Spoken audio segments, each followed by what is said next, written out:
I think the number one thing that I can say to women right now, first and foremost, and if you can't take this in, really the rest of anything we're going to talk about is not nearly as effective. And the number one thing I want you to take in is there are great men out there, and there's a lot of them. Sometimes we do really dumb things, but they're still great, right? Their core is great. They're not narcissists. They're not anything else. And on behalf of those great men, I want you to hear me when I say, we love you and I love you.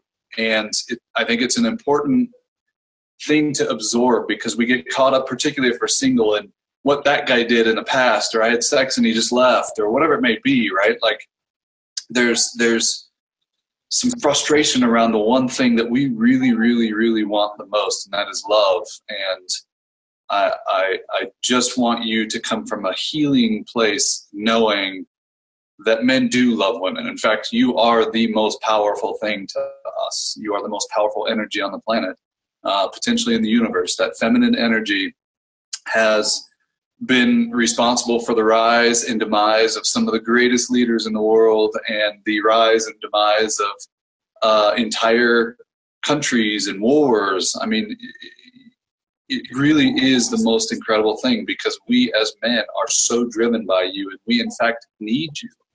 And it may not feel like that when we involve ego, but if you have the conversations I have with men, there is a deep, deep, deep-seated need to feel needed by women in a way that no other relationship can be fulfilled. And that's that protector, provider, pursuer role. And we can apply some of those ideas to business and our passion and our heart. And when we go all in, we're all in, but it's just not the same. It's not the same as winning that woman over and winning that woman over and feeling empowered by her feminine energy. And I think it's important to start there. And then to get to your question, my number one rule is take a deep breath. We're in a huge transition right now from a perspective of what we think relationships should look like, and it's very confusing. We tend to look back on the past and say, man, I just wish it could be like it was, before the internet, before dating sites, before we had choice, before yada, yada, yada. And the reality is it wasn't that much better back then. It might have been less confusing, but there's a reason why we've still got a 50% divorce rate today, and that is people that were married pre-internet and everything else still made the wrong choice. And it's finally acceptable to get out of those relationships. It's one of those things where they're realizing they need to feel empowered, they need to be happy, and they're stepping out of it because it's okay. But people are in relationships that were miserable. And we're in a transition right now where I think for the first time in history, we can actually, because of the internet, because of social media, because of these dating sites, we actually can find that special person who is a perfect match for you and a perfect match for me. And those aren't always the same thing. It's not them being perfect. It's just you can find the right person for you, because we're not limited to a 10-mile radius around our house or walking into a bar and thinking that that one guy is my soulmate. And when you have that addiction to the idea that he's it, I'm just going to meet him at a coffee shop right down the street from my house, and you don't realize that it takes a little bit more to find that person. But when you have done the work, when you put in the time to really recognize what you need, he can show up from anywhere, and you can find him anywhere in today's world, and you have that fortunate thing. So be excited that it's actually easier today than more than ever to find that special man. The reason why you haven't yet, most likely, is because you really have not done the work to figure out exactly who he is and what you need. And that's the work that we have to do together. And once you've done that, it's kind of like what we call the red Corvette syndrome, right? You're driving your, whatever it may be, your Honda, and you really just wanted a red Corvette, and you go down and test drive the red Corvette. We take for granted the process that it takes to end up on the lot where a red Corvette would be. In other words, I'm not going to go to a BMW shop to end up driving a red Corvette, because odds are BMW doesn't have red Corvettes. Now, if you wanted a BMW, guess where you go? The BMW shop or whatever they're called, dealership. As soon as you get into that red Corvette and you feel the emotion of being behind that wheel, you feel the speed and you get that emotional attachment to it, and you're picking out the colors and you're thinking about the interior, you're thinking about all the details, and there's so much emotion and excitement around that, and you know everything that you want in that car. As soon as you get out of that car and you're done test driving it and you get back into your Honda and you're driving down the road, what do you see everywhere? You see red Corvettes. Why? It's not because you are so special that the rest of the world wanted to be like you and went out and bought red Corvettes. It's because your brain did the work. Your brain now is so hyper-focused with emotion behind it that you want that specific car that it can easily spot that car everywhere. And you start seeing red more than anything else. And the same thing applies to your dating life. I'm sure you have friends that are like, oh, you're just too picky. And I'd say, tell your friend to fly a kite, because you must, in this crazy world with so much choice, you must be absolutely clear on the interior, the exterior of the man that you want to drive. I don't know what I'm saying right now, but I don't know if that sounded dirty or what, but the man you're really looking for, you need to know how he walks, how he talks, and what excites you and what kind of humor he has versus the different variations of humor that are out there. When you say you think you know what you want, as an example, and many women say this is why I'm bringing it up. We get a lot of women that say, I want somebody that's honest. And my first reaction to that is, well, the opposite of that is very obvious. Like, who wants somebody that's dishonest? So the fact that we're even saying that in and of itself is kind of silly, because nobody's walking around going, I want a dishonest person to be in my life. That's not the goal. More importantly, what version of honest do you want? Because I could be talking to this woman on my right who is absolutely okay with a blunt honesty. And then I could be talking to more of an introverted, softer woman who, if she walked out in a dress and that dress just looked ugly and he was like, baby, that dress is ugly, she's going to take that in a completely different way than this other woman would. And so we have to even take the words that we use, like honesty, and decipher our own version of what we need from that other person. Because if we don't look for that in that way, you'll get an honest person, but you might get a hyper honest person, and then you can't really handle that, and that's where a lot of that bickering and fighting comes from. So it's about doing the work, and it's about capitalizing on your ability to basically order a man off a menu. And if you could do that, that's kind of why we created this thing called the love menu too, which is so much fun. But what does it look like? What are the appetizers? What do you need to see in those first 5 dates? And then what are the main dishes, the values and standards that you have to see? And then you can put together the dessert menu. And the dessert menu is everything that has to do with kissing and touching and sex and all the fun stuff that we tend to skip towards because we fall for that easiest because of chemistry and biology. But if you haven't put together the menu prior to, and you haven't done the work on all the must-haves, then you're going to fall for dessert all the time. And eating too much dessert isn't the healthiest choice, right? So my suggestion to you is do the work. Do the work and figure out exactly what you're looking for. Yeah, I really love where you're coming from on this, Devon, because I've also found this to be really true with my clients as well. I think for most women, at some point along the way, we've made a mental list or maybe even a physical list of some of the top qualities or characteristics that we might want in a man.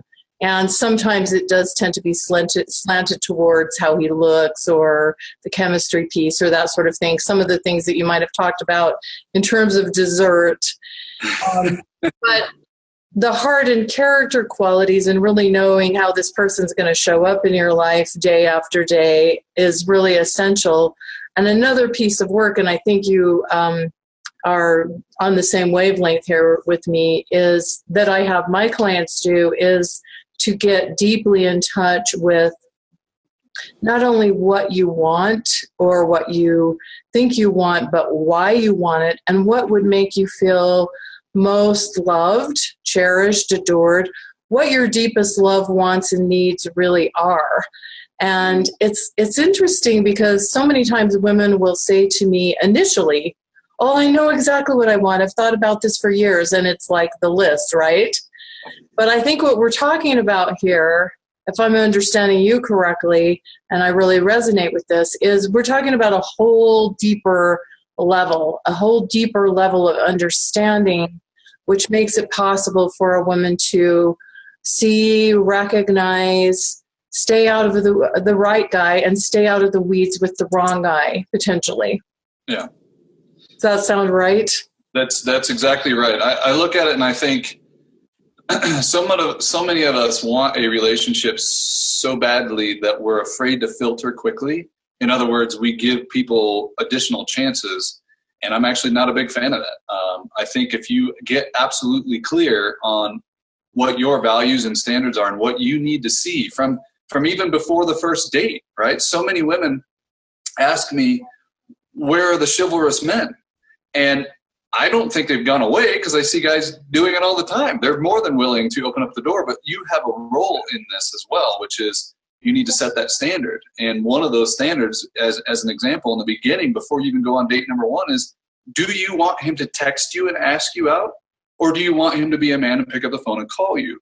If you have that expectation, then he needs to understand that. And it's not bad. It's just, hey, let's talk. Let's figure this thing out where I have an expectation of the men I'm with, and I would love for a man to actually pick up the phone and ask me out over the phone. Some of you may not care about that, but for those that do, that is a standard for you. And the reality is, you shouldn't even have to have that conversation. If he doesn't do that in the dating process, and particularly if you're online dating, right? I mean, you're swiping left, you're swiping right, and you need to have a filter. And the best filter is having these values and standards. Something as simple as he has to pick up the phone and call me. There are plenty of men that will do that, but there's lots of men that won't do that for whatever reason. And if he doesn't pick up the phone and call you, just forget about it. Don't even go on the first date, because you know that you're going to have to train this guy. And why do that when there's a million other men over here that will be that way, right? Mm-hmm. And I think the quicker and clearer you are on what it is you're looking for and what you need that man to do for you, and it doesn't matter if you're the same as your girlfriends. It doesn't matter if you have the same set of standards. Nobody really does. I mean, I have a different version of humor as an example. I love goofy, playful humor, whereas somebody needs more dry wit. These kind of details, when you're looking for them and you're clear on them, if they aren't that, get over the idea that you need to give them a chance. Just keep moving forward until you find the guy that's right, because that guy is probably right for somebody else. The guy that you have to filter through, instead of doing the game back and forth of something that you know is out of the gate not going to work, let him go so he can find love for himself, and instead of clinging on because you're lonely or because you're needing somebody or because your biological clock is ticking. None of those things are actually conducive to a successful relationship. So don't fall for them. Make it clear to yourself what you must need from this person. And more importantly, he'll start to show up. The more work you do, that type of man is probably out there. You just weren't recognizing that they were doing it. You probably have been on a date already with somebody that was amazing for you, but because you didn't have the clarity that he was your perfect guy for you, you probably skipped right by him because he sneezed wrong or something. And it really is so important to get that work done and have that clarity. Mm-hmm. Yeah, I really appreciate this perspective, because I do think there's a lot of confusion around this. And I know for myself and for other women, we have wasted a lot of time wandering out in the weeds, kind of trying to give something a chance. And sometimes I call this phenomenon fantasy, which is believing if you invest more or you give more or you believe more or you love more or whatever, that this man is going to show up differently, or this relationship is going to morph into what you want it to be. And I know I'm a woman who met and married my husband and became a first-time bride at age 43. So believe me when I tell you, I wandered out in the weeds and invested sometimes months, even years of my precious life into a relationship, which really I had my doubts about in the beginning, right? Intuitively, I kind of knew, this is probably not. But I was in that mindset that you're talking about at that time, where I thought, oh, I've got to give this a chance. And he's got this or this or this. And I found myself either kind of talking myself into it or making excuses for whatever wasn't happening. And then, I would continue to invest, and then you get emotionally involved, or you've got a lot invested. It's hard to let go.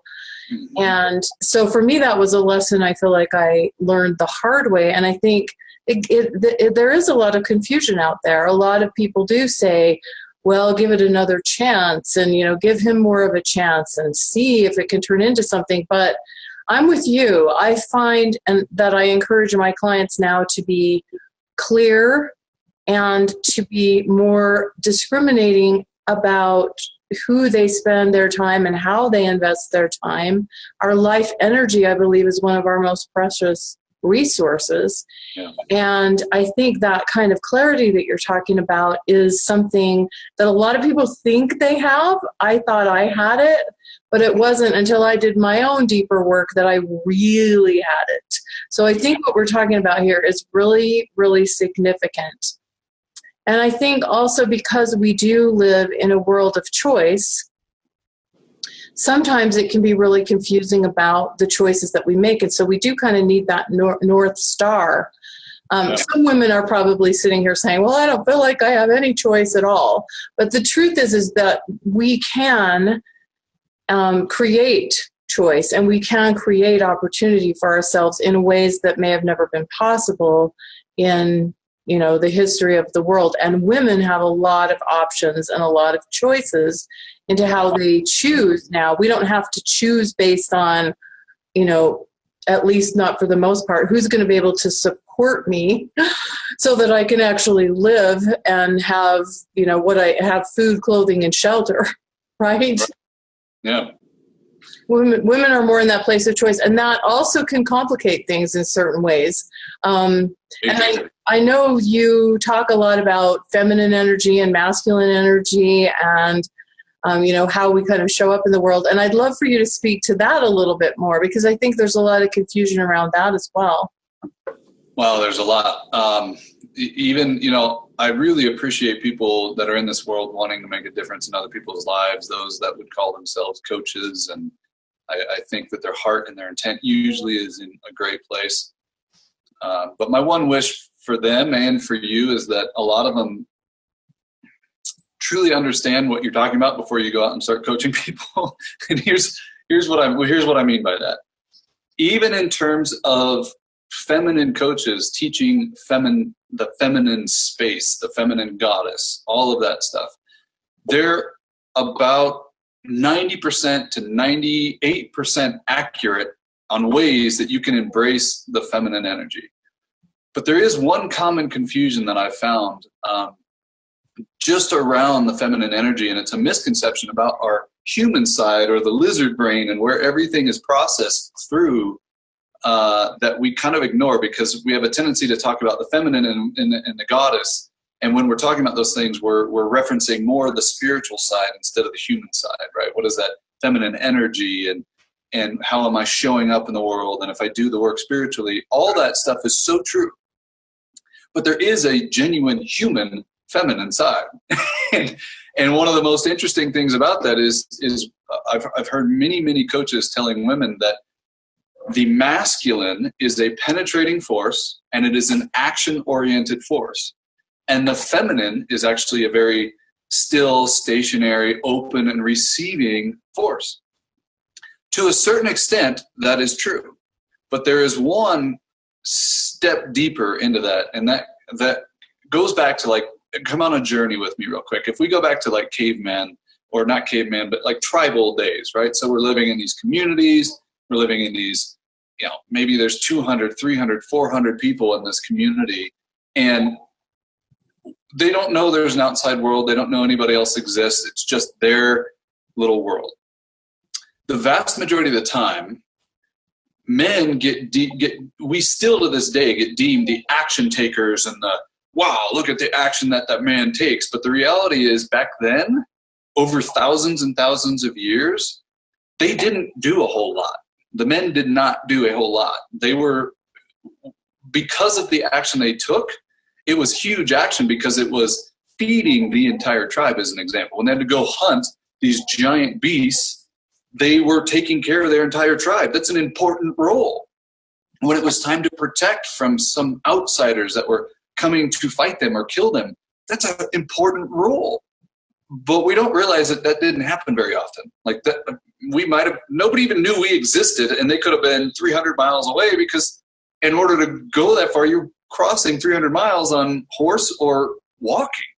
And so to actually encounter another tribe in this big, big, big world, I wasn't fighting very much as a man. I wasn't off protecting as a man all the time. When I did, it was so important, but I wasn't doing that a lot. And even when it comes to hunting, maybe every 30 days, maybe every 60 days, they'd go on one big hunt and bring a bunch of food back.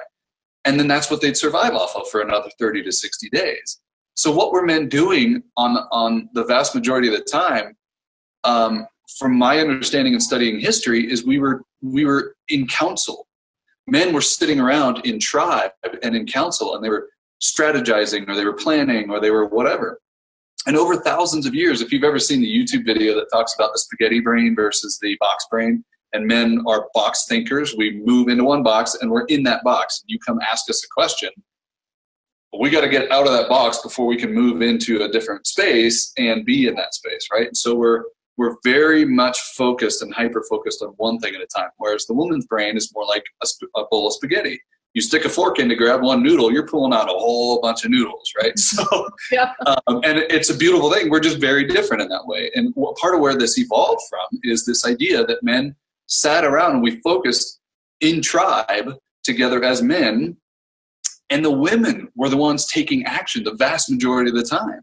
So from a feminine perspective, for a woman to step into that, it actually isn't a still receiving, open, stationary force. It's actually a very fluid force.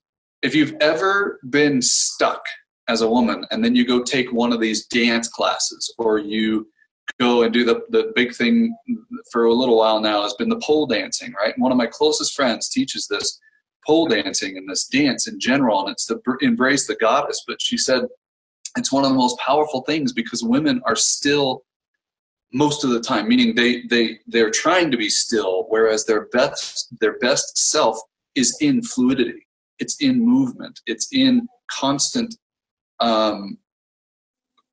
doing something. And it's why women also seem to be better at multitasking than most men, because you are better and you're actually trusting your gut instinct, your feminine intuition.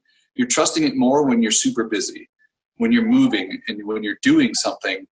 You have to make more quicker decisions throughout the day, and those decisions seem to have been right. And or another way of looking at it is this: if on Monday your day was just so incredibly busy and you had to get 100% of that work done on Monday, you probably got 150% done because it was such a busy day, and you made such quick, fast, decisive decisions using your beautiful feminine intuition that you weren't paralyzed by anything. You weren't paralyzed by should I not, and you just did it, and you got twice as much done as you normally would.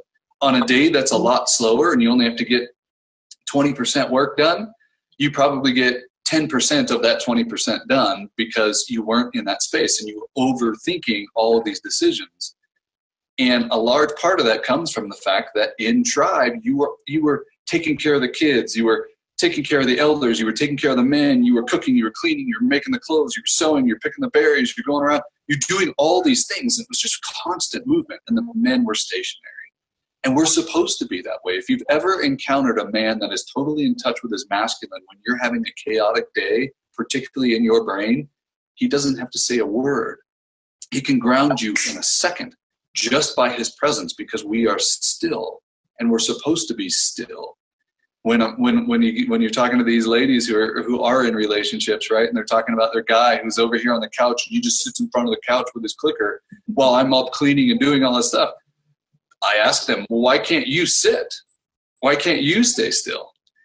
And I know he looks like an idiot sitting over there with the remote control because he's not helping you. But one, you probably didn't ask him. Two, right, and you just assumed he would. But two, he's actually in his space. Maybe he could be doing something a little more productive than watching TV and zoning out. But he needed that. He needs that break. That's why man caves are created, so we can take our breaks. And we all are in different spaces right now, from a feminine and masculine space. Women are going out and kicking butt today in business and in life, and you're really starting to take over. I mean, we might even be staring at the first female president in the United States because your power is taking over, and you are getting busy. And the busier you get, the more you're doing, and the bigger things you're doing, the greater change you're bringing. But don't count out the masculine and what it can do for you to bring balance while you're out there kicking butt. And what it can do for you is to attracting that right man as well, and being in that feminine space and allowing the man to be a man instead of being like you, allowing him just to be your center, your rock, your gravity, and being there for you in ways that no other woman can do for you because of that masculinity, because that yin and yang balance that comes together when you encounter a man. And unfortunately, a lot of men are out of whack too, because we've been taught all kinds of backwards things. I don't even know where to begin with this. It's part of what I go into in the training that you'll get. But I mean, we are really backwards in the way that we are looking at the masculine and feminine today, the way we're looking at man and woman today as well. And I take a very humanistic approach, and I talk about this lizard brain because as much as we're wanting to be enlightened beings, every thought you have is still processed through here. Every reaction you have is still processed through here. It's like flight or fight. And until you recognize that, until you understand that, until you face that and love it and embrace that natural state that you're supposed to be in instead of resisting it or not even recognizing it, you're going to have a complicated dating life, but you're going to have a complication with interaction of the opposite sex in all ways, because we're just not coming from that organic place that we are developed, and that was developed in our bodies and minds over thousands of years. So I go off on all kinds of tangents. I don't know if I answered your question or not. Yeah. So one of the things that I'd like to ask you a little bit more about, switching gears just a little bit, and I appreciate what you said, because I think that was a really important piece that's not always talked about or emphasized in the whole masculine feminine thing. And there's so much about that out there, and we could talk about that all day for sure. But one of the things I'd like to ask you is, from your perspective, Devon, and from the work that you've done with men and women, since we're talking to women today, what do you think are some of the key things that would be advantageous for women to understand more deeply about men? And I know we're speaking in general terms here, but about men in general. You've touched on some of this already when you talked about, the man and how he operates and functions. But what else do you think would be really important for the women here to understand more deeply?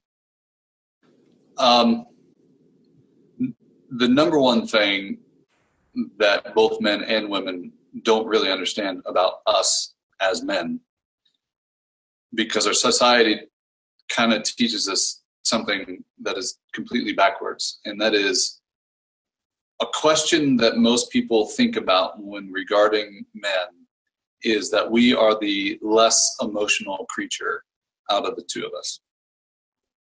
And I don't just think that is wrong. I think it's dead wrong. And in fact, I think that men potentially are, even when it comes to depth of emotion, when it comes to passion and desire and moving mountains type of involvement emotionally,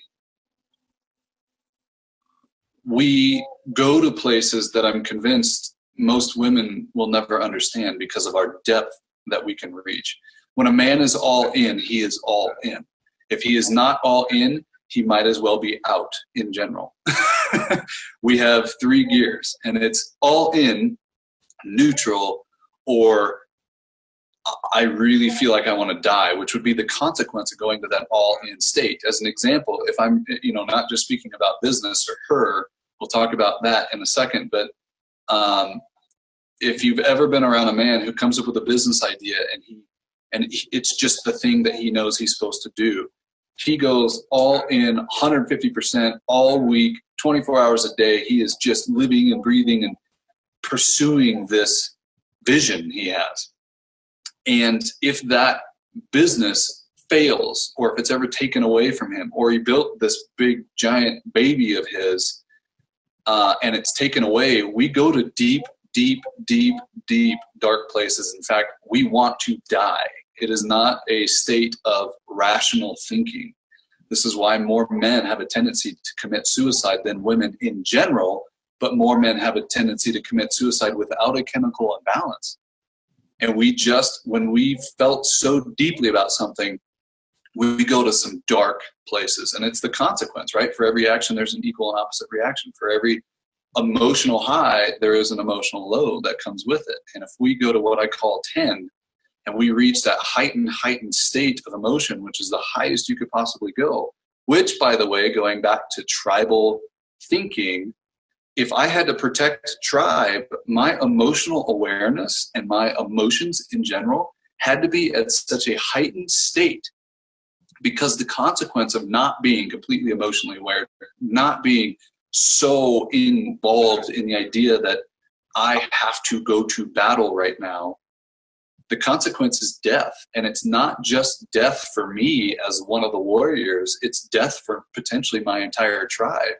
In other words, I can't go to, if we're talking to a scale of 0 to 10, I can't go to like a 3 or a 4 when it's time to go to war, when it's time to protect the tribe. I go to a 3 or 4, I'm now a threat to the entire tribe. And it's kind of one of those filtered out the weak things, meaning probably before just imagine in today's world, if we had to go to war and a guy's like, oh, my feet hurt. It's just, I kind of have a neck ache. I don't think I want to go protect the tribe, right? He's going to be eliminated. In fact, the tribal leaders will probably kill him because he is the weakest link. And if there's a weak link in the warrior code, in the warrior space, it's a threat to all, not just one. And so this is kind of where we've developed this heightened state of emotion. We have to go all in. And in today's world, I think most men are neutral because we're so afraid of going to that heightened space because of the consequence. We love being up here and being super passionate. Let's talk about her now. When you see the love stories and love poems and love movies and, the ones that just bring tears to your eye and that rock your heart, statistically, most of those stories, and ironically, are written by men. Mm-hmm. We tell the greatest love stories because we've lived it. We share the deepest, passionate stories. And we create those moments because we actually are engineered to be in those states. We are all in. When we see her, we're all in. The Notebook, when he saw her in the first 30 seconds, he was all in. He knew he wanted to marry her. He knew he wanted her. She resisted. He kept pursuing. She resisted more. He kept pursuing. Finally, they get to date. And when they get to date, she's still resisting because it's not the guy her parents wanted to be with. So now she's conflicted. But there's just this deep connection, and he knows it. He keeps pursuing. Finally, they break up, and he goes to war because he would rather die. I mean, that was basically his own way of not pulling the trigger himself, but he's hoping to die by going to war. He comes back, and he still can't get over her, and he's still alive. And what does he do? She's engaged to somebody else, and he builds her dream home. Ladies, when we are in, we are crazy. And it has a tendency to make you run from us, actually. That guy that just pursued you and is still pursuing you today, a year, 2, 3 years later, you may want to open up and take off the blinders and recognize, maybe I am looking for that last man standing. Maybe I am looking for that guy that will be there no matter what. And when you look at story after story after story, even when I've been gone out and interviewed, the top 1% of marriages, the stories that movies would be written about. He was the last man standing. He was the guy that no matter what she did, he just knew, and he was still there. And while you don't need to adapt to changing anything, it's about taking the blinders off and recognizing maybe that's 100% what I want. That man that just is totally, totally committed to me, because we will. And I don't think that that's changed. I think the only thing that's changed is choice. And we have a lot more of it today. But when he encounters you and you can embrace his craziness that he's going to feel for you, and you don't run from it or you don't beat him up for it, because as soon as he goes crazy about you and you reject him where he feels like he has no choice, it'll send him to a dark, dark place. And how many times does a guy want to go to that dark place before he becomes neutral? And going around full circle to my point earlier, most men today are neutral. We aren't even in a space of being your rock or being in the masculine. We have just shut off, and we're creating this routine out of fear of going to that deep, dark place because of the fact that I was willing to go all in. And many of us just aren't willing to take that risk today because we're getting beat up for it. You don't need us anymore. And that was the point you were making earlier. You don't need a man anymore. And we feel that because we need you. We still need you to be our woman, to bring out the inherent desire to be your protector, to be your provider, to be that chivalrous, amazing man who just wants to please whoever her would be. And hopefully that would be you.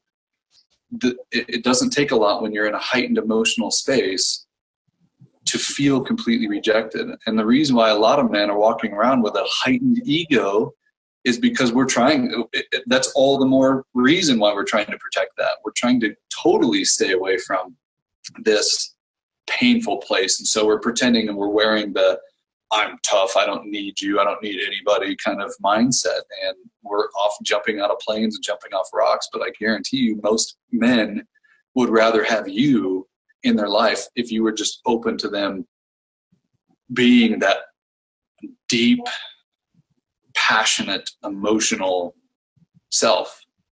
And it can get scary and it feels weird to you because there's no way a guy could know that he's going to marry me in the first 30 seconds. This guy's just trying to get my pants. He's trying to, whatever happens in this beautiful brain of yours, odds are he probably does feel something really strong.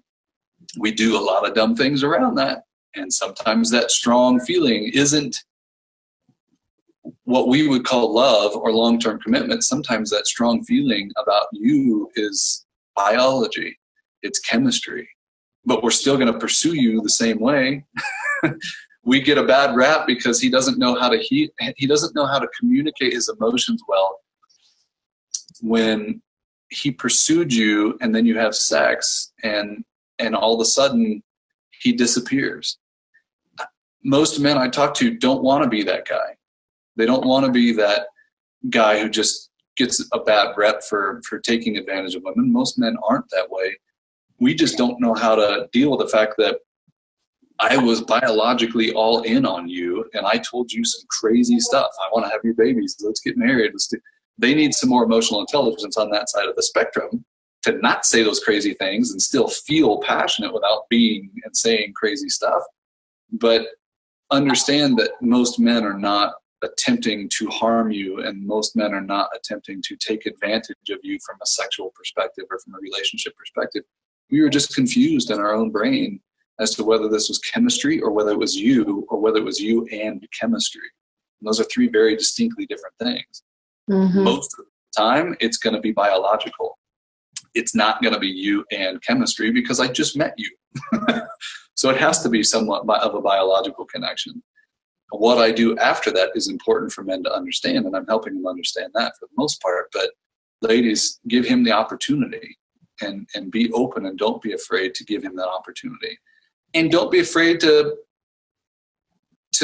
not fall for it either. In other words, don't play a game, but be open without rejecting him. At the same time, make him give him a challenge, make him fight for it, make him work for it, because that puts us into pursuit mode. And we love pursuing, and you will keep his attention for a very, very, very, very long time, if not forever, if you just do what should come naturally to you, which is, you got to work for it. And in today's world, that's the one mistake a lot of women are making, is you're not making us work for it. Mm-hmm. And when you're not making us work for it, we don't get to know you outside of that biology and chemical level. And we need to do that. More importantly, and I know I'm speaking to women right now, but more importantly, I'm actually telling the men, it's your responsibility to say no when it comes to jumping into the sexual connection, that chemical connection, too fast.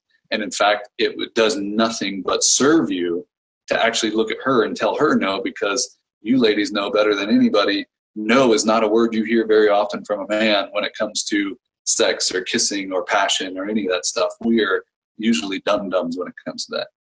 And if the men can learn the word no, and at the same time you're open to his energy and open to playing that banter and that fun, just masculine, feminine pursue, and be open and loving and busy, and just I don't know how to put this, let us be us without judgment.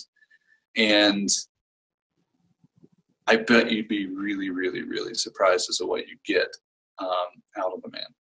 Mm-hmm. Yeah, I really appreciate what you said there. There's so much richness and so much depth to what you said, and so much we could talk about.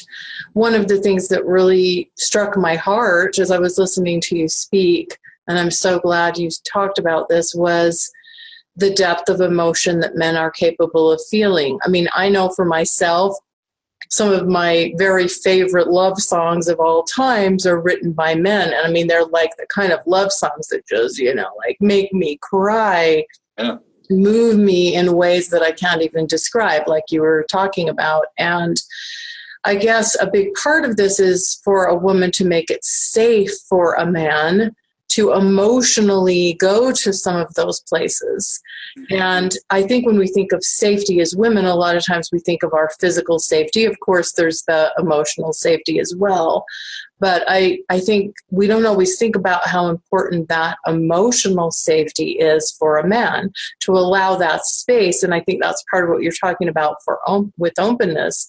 Allow that space for him to show who he is, maybe even some of those most vulnerable areas of him, without making him feel like he's less than, or that he's going to be laughed at or rejected or that sort of thing.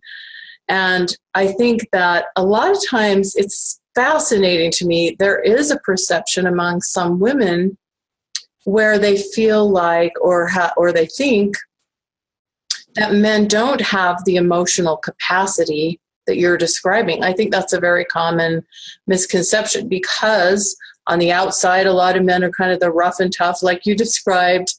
I don't need anybody kind of demeanor. That's how they're coming across. But inside, I know for a fact from my relationships with men, they can be very, very deeply hurt. Yep. Their egos can be wounded very deeply. And I had a couple of experiences during my dating life where I hurt a couple of men, not intentionally, but it was like a one strike and I was out. He was not giving me that chance to do that to him again. Yeah. And because I created an atmosphere by mistake, by how I showed up, that didn't make it safe for him to go to that place. And so then he was gone. Yeah. He was gone. You picture, so there's two things that happen. That happens. Women, particularly in today's world, right? You're becoming really independent, really super powerful, strong, everything else. And at the same time, you're looking at men going, dude, seriously, like one more thing I need to add to my table is now thinking about what he's going to be thinking about because he's super hypersensitive. And my encouragement for you, it's kind of a catch-22. My encouragement for you from a dating perspective is don't find the guy and try and fix him. Find the guy that understands his emotional intelligence. Find the guy that can communicate around his emotions instead of you having to change your behavior because he's a wounded puppy dog. that's not what you want to date. But on that same note, while you're dating, there are simple things that allow for you to practice how you would show up in a relationship to continue him down that path of awarding the fact that he does communicate well with the emotional intelligence, but awarding him also for being in this crazy passionate space for you. Well, one of the ways that I'm referencing is, let's take chivalry as an example. Men are constantly trying to avoid rejection when it comes to women. We are afraid of you for the most part. Most men are that don't understand that you're just human. To us, you are a goddess. And when we go to talk to you at a bar, even, we're sweating, and we probably ran out of the bathroom 3 times just to douse our face and figure out how we're going to go get the courage to even come talk to you, because we are so passionate about meeting that woman. And equally as important, we get scared off by the idea that we might be rejected. And I know everybody tries to avoid rejection, but men really, particularly with women, it's painful. Let's say he does come up, he asks you out. Now you're on date number 1, and women are talking about chivalry. Why aren't more men chivalrous today? Why don't men remember to open up the doors? Here's what the big, strong, amazing, incredible, powerful women are doing today. If you happen to be 1 foot in front of me, what did you do when you got to the door? My guess is you probably reached for the door and opened it. It's really hard for us to be chivalrous when that opportunity has been taken away from us. In other words, if you just stop and wait at the door, Dum-Dum's going to open up the door. He might have been in a different box. He might have been in staring at your butt box. And all of a sudden you get to the door, and if you are standing and waiting, he's going to move out of, wow, her butt looks great, to, oh, I should get the door. It may take a couple seconds. As long as you can take a deep breath right there and not expect it, not demand it, just stop and receive. Stop and allow. He's going to get the door. I mean, women are baffled by this when I work with them and I tell them something this simple. All of a sudden they're like, men around me at every coffee shop are opening the door. It doesn't matter where I go. Men are actually chivalrous. And I'm like, yeah, it's kind of the red Corvette syndrome again, right? Like, you can't see something when you've never allowed that opportunity. I didn't even know I wanted a red Corvette. So I'm just wandering around on all kinds of different lots, right? So for you, it's the same idea. You can't have a chivalrous man, and in fact, you can't have chivalry in general if every opportunity for chivalry is taken away. One of the bigger discussions that a guy who wrote a book, I won't mention his name right now, but he said something that was very frustrating to me, and the question was around, should men pay? And the answer is, if I asked you out on a date and we are at a restaurant and I am wanting to be a man, it isn't about old traditional anything. It's about, I need to be in that space of providing. And if I'm allowed to be in that space without a weird experience unfolding, like what a lot of women tend to do today is, oh, do you want me to get that? Or you pretend to reach into your purse and you're kind of wanting to pull out the wallet, but it's like, I'm testing you. You put us in that space and you know that all we're trying to do is avoid rejection. We don't know whether you're the big, strong, amazing woman that insists on paying or whether you're testing me. And if I don't know one of those two things, I'm avoiding rejection, so I don't know what to say, and now you just created an awkward moment. Instead, sit there and be grateful that this man asked you out. Sit there and laugh and enjoy it instead of stressing about whether you should or shouldn't pay. Even if, I can guarantee you the vast majority of women are better right now at finances, you're better at savings, and you're making great money. And the reality is, it isn't about whether you can or can't pay. It's about what he needs you to be for him, because now that you can pay, now that you don't need us from a provider role, we still need those opportunities. So this is one of those opportunities where you just kick back and let him be. Let him do what he needs to do for you, because if you allow it, amazingly, it just starts showing up. And it's not that amazing. It's because both parties have to play that role, right? It's actually very logical. It's not this mystical fate thing where the world has changed and now all these amazing men just popped into your life. It's the fact that you opened up to it, you allowed for it to happen, and you played your part in chivalry. You played your part in allowing him to step up and be that man, and not putting him in a position where he's going to feel like, I don't know what the right choice is, right? I don't know whether I'm going to make her mad by insisting I pay, or I don't know if I should take charge and she's testing me of whether or not I take charge. Don't put us in that kind of situation. Just be. If we asked you out, let me pay. It's simple. I couldn't agree more, and I love this concept. I sometimes call this sacred space, this space that a woman has to allow for that space for a man to step up. And another way of thinking about it is, for example, like with the London Tube, there's the signs everywhere that say mind the gap. And you have to allow for that gap and not immediately step into it if you want to invite a man to like open the door for you or pay or that sort of thing. So I love that you emphasize that and really resonate with what you've shared today. Our time has gone so fast. I feel like I could talk to you so much more because I know there's so much richness here. I want to give you an opportunity, Devon, to kind of leave us with a parting thought before we wrap up for today. My parting thought would be something that you're also going to hear in the training, but I want to drive it home right now in case you don't have time right now to go watch that training at this very moment. I call it the okayness. From an emotional perspective, if we stop asking, why am I feeling this way?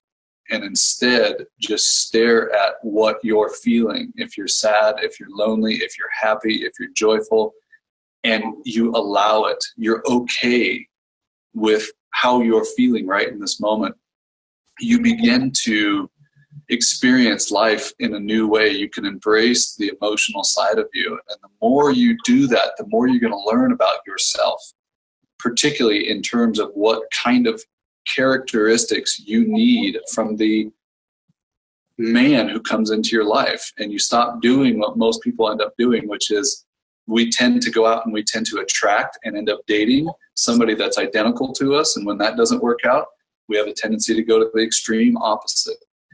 And it's not until you start really embracing, instead of resisting, embracing your emotions, embracing how you're showing up in the world, embracing how interactions make you feel, and instead of blocking it out, take it in and be okay with it, you will learn so much about yourself that you begin to understand what you need in someone else and how they're going to show up and be the best partner for you.